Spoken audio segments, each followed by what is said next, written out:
A damaged statue created by a self-confessed paedophile and dog botherer, which adorns the front of BBC Broadcasting House in central London, is being restored by the BBC.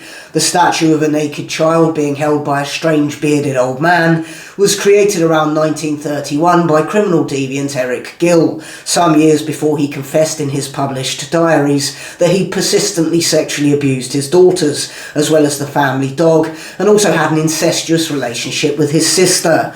The statue is supposed to depict Prospero and Ariel from Shakespeare's The Tempest, but is straightforwardly a dog whistle for paedophiles everywhere, and a message that they'll always have a home at the corporation. The BBC have preserved the statue for nearly 100 years now, and after it was damaged last year by a protester against child abuse, they've been quick to greenlight its restoration. No surprise really, just add Gill to the list of BBC-sanctioned paedos. Jimmy Savile, Rolf Harris, Stuart Hall, Gary Glitter. That's just the ones we know about from the 80s and 90s. There are bound to be a hell of a lot more skeletons in that particular closet. And what with the current goings on at ITV, it's clear that there's a culture of deviancy deeply embedded in British broadcasting, which they've worked hard over several decades to cover up.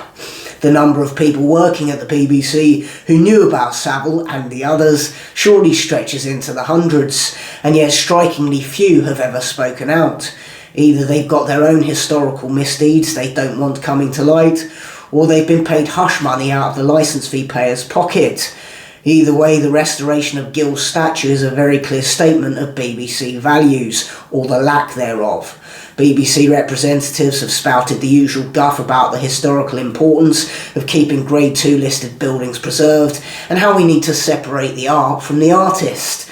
Well, in this instance, the artist was a paedophile creating paedophilic statues, so that separation is pretty non-existent.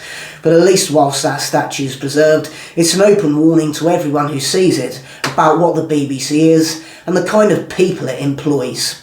Please do like and subscribe, and for early access to all my content, support me on Patreon, or contribute to my PayPal by following the links below this video. This channel only exists with your support, so please do contribute what you can. Thanks for watching.